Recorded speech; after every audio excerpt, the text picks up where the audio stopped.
travers aussi les industries agroalimentaires et la dynamique dans le secteur du BTP.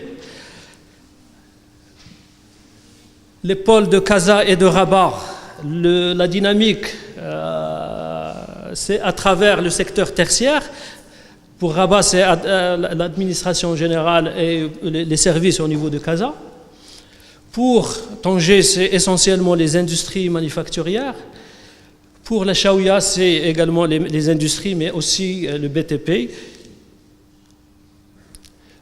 Ces cartes aussi montrent que la dynamique de l'emploi est plus importante en milieu urbain qu'en milieu rural.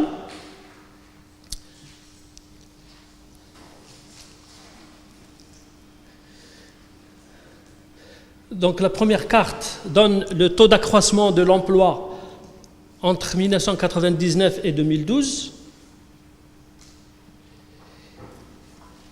Et ça montre que la zone du sud enregistre les taux les plus élevés, un peu plus de 2,5% par an sur la période, au moment où la région de Tedla Azilal enregistre les taux les plus faibles.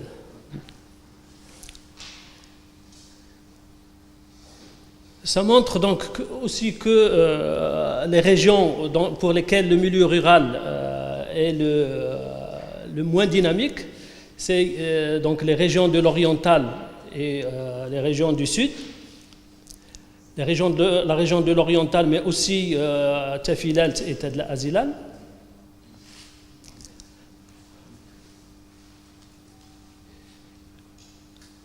Les mêmes graphiques ont été établis aussi pour montrer quelle était l'origine de la dynamique ou de la décroissance de l'emploi au niveau régional.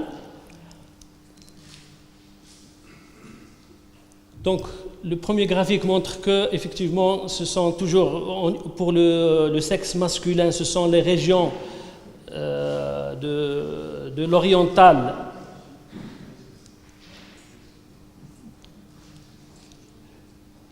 du Tensift, mais aussi du Harb, qui connaissent les dynamiques les moins importantes. En milieu urbain, ce sont les régions du sud qui sont les plus dynamiques.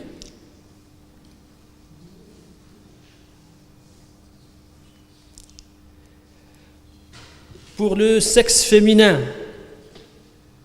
le premier graphique illustre bien que c'est au niveau de la région de l'oriental que la dynamique est la moins importante en matière de création d'emplois pour le sexe féminin, alors que c'est au niveau des régions du sud en milieu urbain que cette dynamique est la plus caractérisée. Donc, pour ne pas trop tarder, des mêmes graphiques ont été établis en termes absolus, donc en termes de création nette d'emplois, par région, par sexe et par milieu. Donc, je ne vais pas trop tarder sur ces éléments-là. Donc, ce graphique examine la croissance du PIB par habitant croisée avec la croissance de la population active occupée, et montre les disparités régionales. Donc, le premier axe horizontal, il présente les régions avec leur croissance du PIB. Et donc, la région du Chaouia se caractérise par un fort taux de croissance sur la période 2004-2012, notamment grâce aux effets de prix des phosphates. Les provinces sahariennes se caractérise aussi par un taux de croissance autour de 8% du PIB par habitant, mais aussi par une forte croissance de la population active, autour de 6 à 7%. Et ce graphique permet de dégager effectivement des groupes de régions. En fait, il y a des régions autour de métropoles, notamment Casa, Rabat, Tanger, l'oriental et Sousse, qui forment un groupe qui se caractérise par une croissance du PIB par habitant située autour de 4%. et une croissance modérée autour de 2 à 3% en termes de population active occupée. Un deuxième groupe, effectivement, qui se caractérise par une faible croissance de la population active occupée, même une baisse, notamment les régions de Fès, Tadla, Azila, Taza et le Gharb. On verra tout à l'heure pourquoi. Et un troisième groupe qui est formé par les régions de Doukala, Marrakech et Meknès, qui se caractérisent par également des taux modérés à la fois de la croissance du PIB par habitant et de la population active occupée. Ces productivités territoriales sont également hiérarchisées selon ce schéma, donc qui montre que les productivités passent du simple au quintuple de la région la plus faible à la région la plus élevée en termes de productivité apparente du travail observée en 2012. Ça veut dire c'est la valeur ajoutée divisée par la population active occupée pour chacune des régions. Et donc, dans les provinces du Sud, la productivité apparente du travail, c'est-à-dire la valeur ajoutée par emploi, atteint à peu près 156 000 par emploi, alors qu'elle n'est que de 37 ou 37 500 dans la région de Tazal Husseima Taounat. La moyenne nationale se situerait autour de 79 000 dirhams par emploi. Et donc, les régions autour des grandes métropoles ont des moyennes supérieures à la moyenne nationale, notamment Tanger, Chaouia, Rabat, Casa et les provinces du Sud. Ces écarts de productivité entre les régions, en fait, ils reflètent des spécialisations régionales en termes de composition de la valeur ajoutée. Ce graphique-là donne la structure de la valeur ajoutée pour certaines régions, tout en gardant la hiérarchie en termes de productivité pour les trois grands secteurs, primaire, secondaire et tertiaire. Et on observe que les plus faibles productivités, en fait, sont enregistrées dans les secteurs, dans les régions à forte composante primaire et agricole, notamment les trois dernières. Bon, ce schéma, ce graphique, en fait, il est biaisé un petit peu par les services, puisque les services, un petit peu, ils sont corrélés avec la taille de la population. Quand on enlève le tertiaire et on fait la structure uniquement pour le primaire et le secondaire, on voit bien effectivement que certaines régions, les trois dernières régions se caractérisent par une forte composition, une forte contribution du secteur primaire à la valeur ajoutée, et c'est là où on observe les plus faibles productivités. Il y a la région de Meknès-Tafilalt qui, malgré l'importance du secteur primaire, est bien classée en matière de productivité à cause probablement des cultures qui sont pratiquées, notamment l'arboriculture, qui sont très productives et à haute valeur ajoutée.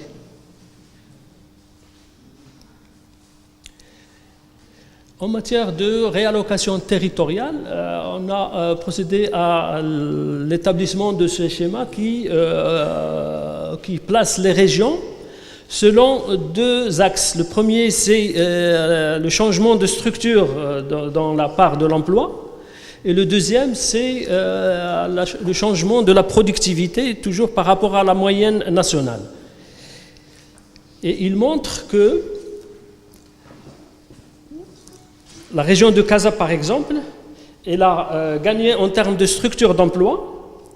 Elle a grignoté des points entre 1,5 et 2 par rapport à la moyenne nationale. Mais elle a perdu en termes de productivité apparente du travail. Elle a perdu moins 0,3 par rapport à la moyenne. Au moment où la région de Tazar, qui a perdu des emplois, autour de moins 1,5 ou moins 2% par rapport à la moyenne nationale, mais qui a grignoté des points de 0,1, 0,11 points en termes de productivité. La région de Chaouia-Wardira, elle sort du lot, donc à cause disons de la productivité ou de la valeur ajoutée enregistrée ces derniers temps à cause de la revalorisation des prix des phosphates notamment. Ce graphique, il ressemble en quelque sorte à un graphique qui a été présenté lors de l'atelier sur la croissance économique et qui a montré qu'on avait la même configuration avec à gauche, on avait le secteur primaire ici et le BTP, le secondaire ici et le tertiaire dans cette position-là. Et pratiquement, on a ici les régions à forte composante agricole et ici les régions à forte composante tertiaire et de services. Donc, il reflète exactement la réallocation en termes sectoriels de l'emploi et de productivité.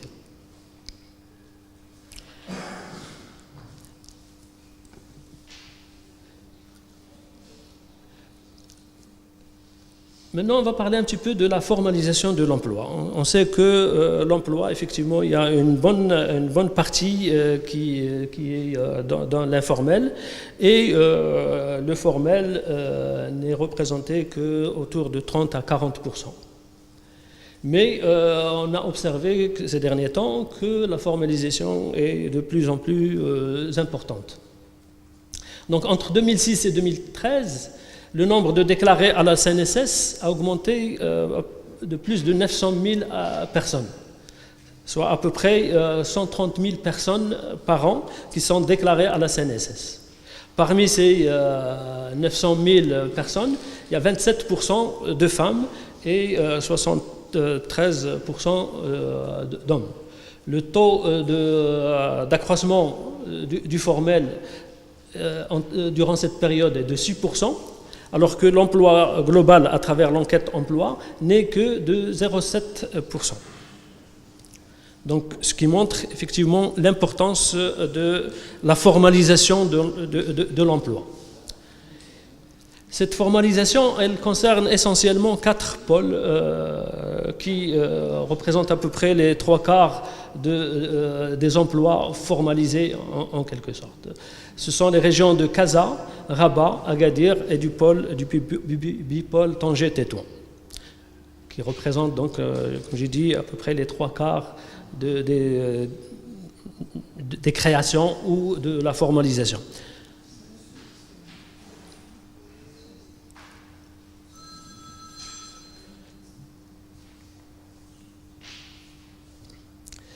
Cette augmentation du nombre de déclarés à la CNSS, elle concerne essentiellement le secteur des services, avec plus de 404 000 personnes qui ont été, disons, supplémentaires déclarées à la CNSS, ce qui représente à peu près 45% de l'augmentation de ces emplois entre 2006 et 2013. Les services est suivi par le BTP avec 22%, le commerce 16%, et enfin l'agriculture avec 13% des déclarés à la CNSS. Agriculture, forêt et pêche. L'industrie en rouge a perdu bien sûr des emplois, comme on va le préciser par la suite.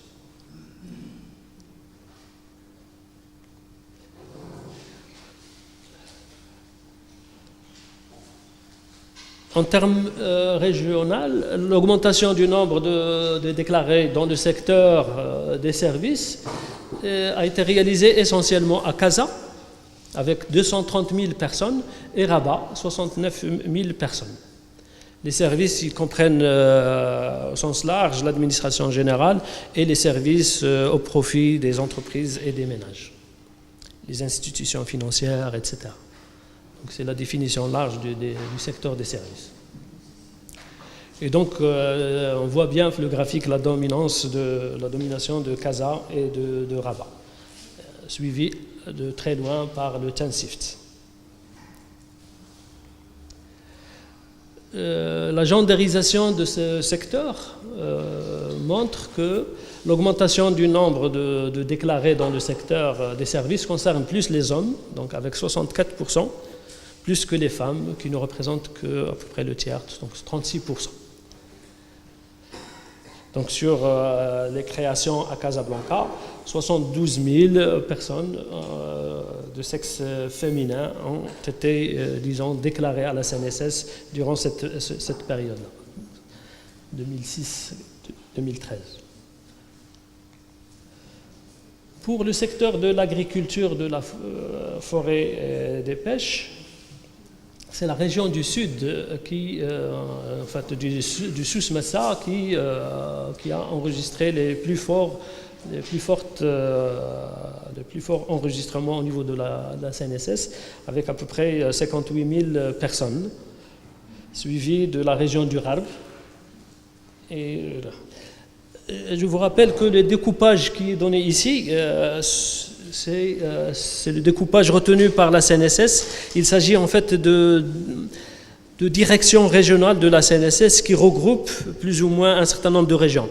Il y a des régions qui sont spécifiques comme le Tansift, comme Tanger-Tétouan, mais il y a des régions qui sont rassemblées comme par exemple Kenitra Khemissat qui rassemble à la fois le Rarb mais une partie de la région de Rabat-Zmour-Zahir.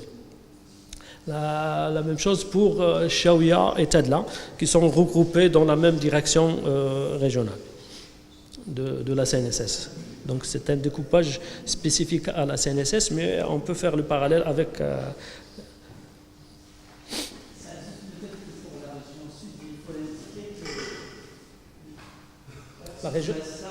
La région du sud, c'est Souss-Massa. C'est la région du Souss-Massa, y compris donc toute la région du Souss-Massa, alors que l'Ayoun, c'est les provinces du sud. Merci, Sissad. Donc, dans l'agriculture, les emplois féminins qui ont été formalisés, c'est essentiellement dans le sud et dans le Rarb. C'est dans ces deux régions qui ont tiré vers le haut la moyenne nationale. Donc dans le Rarb, on a on a formalisé à peu près 16 000 emplois et 26 000 dans le Souss-Massa.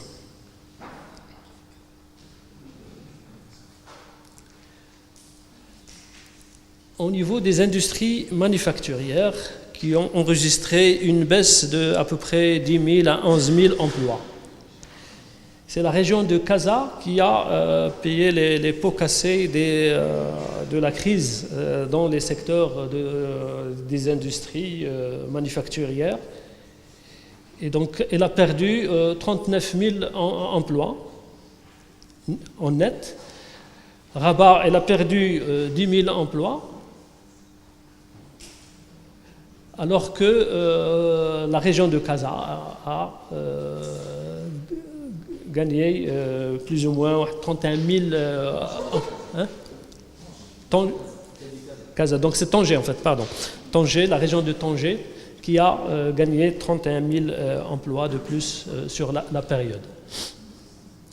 Et c'est l'industrie de l'habillement qui a été la plus touchée par la crise et dans laquelle on a perdu 73 000 emplois, soit pratiquement le tiers de l'effectif qui était enregistré en 2006.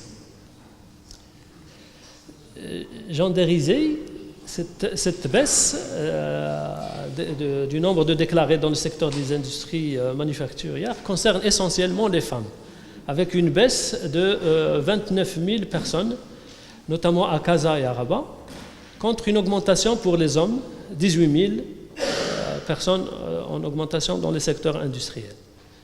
Donc les industries de Tanger ont compensé les baisses qui ont été observées au niveau de Casa et de Rabat. Toujours pour faire un petit peu les écarts entre les régions, on a calculé un petit peu les salaires moyens entre les différentes régions, direction régionale de la CNSS, et on l'a représenté sous forme de graphique en distinguant les salaires des hommes et des femmes et en mettant la diagonale pour montrer que les salaires des hommes sont généralement supérieurs aux femmes. Les mêmes statistiques de la SNCF montrent que, effectivement, dans un autre travail, que ces écarts entre 2000 et 2013, ces écarts se réduisent en passant d'un ratio de 1,33 en 2000 à un ratio de 1,11 en 2013. Donc l'écart entre les salaires des hommes, les salaires moyens entre les hommes et les femmes, il se rétrécit. Ici, pour une année de 2013, effectivement, on montre qu'il y a une disparité, mais c'est surtout la disparité régionale qui est importante. Et la moyenne nationale du Maroc qui est tirée vers le haut, notamment par les salaires de Casa et de Rabat, surtout ceux de Casa. Donc ces salaires, pour les femmes qui étaient pour Casa autour de 240 dirhams par jour déclarés, et pour les hommes c'est de 260. Alors dans l'oriental, il est autour de 150 pour les femmes, 115 pour les femmes et 130 pour les hommes. Les autres régions sont plus ou moins concentrées, à Tanger qui se dégage un petit peu de l'eau, avec un écart plus important en faveur des hommes.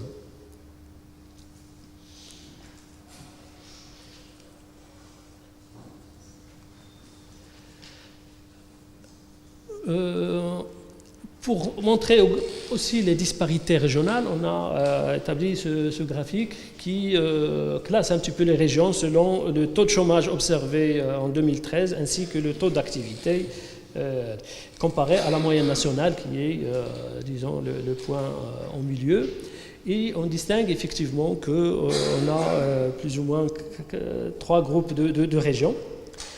Les régions avec un taux de chômage faible, mais avec des taux d'activité élevés, ce sont les régions plus ou moins dans lesquelles le secteur primaire est important, celle de Taza, Tansift, un peu Chaouia.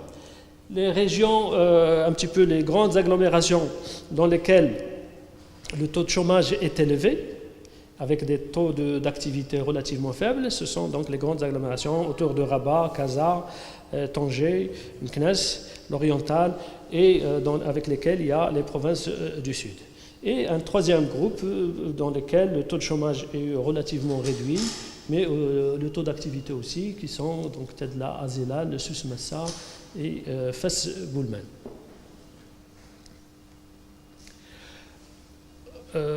On voulait vérifier un petit peu l'hypothèse selon laquelle ce sont les régions les plus dynamiques en termes de création d'emplois qui sont aussi les plus dynamiques en termes d'insertion des candidats ou des chercheurs d'emploi qui sont placés en CDI ou CDD ou des stagiaires en insertion SCI. Ce tableau, donc, dans la répartition, donc la colonne, la troisième colonne, la quatrième colonne, la dernière, c'est le pourcentage donc, des déclarés. Donc, on revoit ici la dynamique de Casablanca qui représente 38%. Et elle laisse donc Rabat 13,5 et la région du Sud 10,9. On voulait voir un petit peu cette hypothèse, mais en fait, il n'y a pas d'hypothèse. Donc, il y a des régions pour lesquelles les créations d'emplois sont relativement faibles, enfin moyennes, par exemple au niveau de Tanger 9,7, mais qui présentent un taux d'insertion de 26%. Donc la part des candidats qui ont été insérés dans le cadre du CDI, CDD représente à peu près 26%. La même chose pour le Tansift, la deuxième région en matière d'insertion, 13,7, alors qu'elle n'a créé des emplois de CNSS que de 6,7%. En revanche, pour les stagiaires, il y a une certaine corrélation. Ce sont des régions, effectivement, c'est au niveau de Casa et de Rabat où on a inséré le plus de stagiaires dans ces...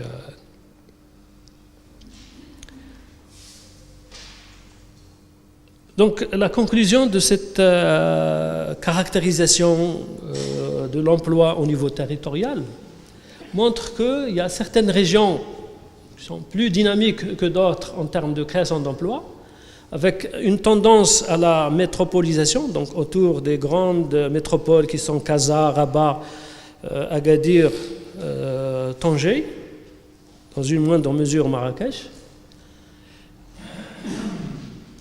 Il y a une tendance, donc le marché du travail se caractérise aussi par une tendance à l'unification et à la globalisation du marché.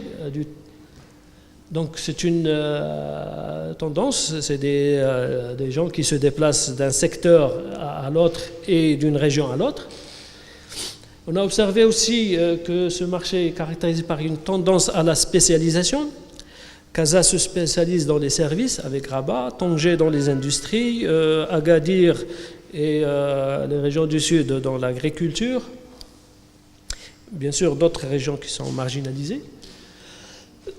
On a observé aussi une formalisation de l'emploi de plus en plus étendue, donc une augmentation de 130 000 par an de déclarations supplémentaires contre une création nette de l'emploi au niveau global qui est autour de 50 à 90 000, tout au plus.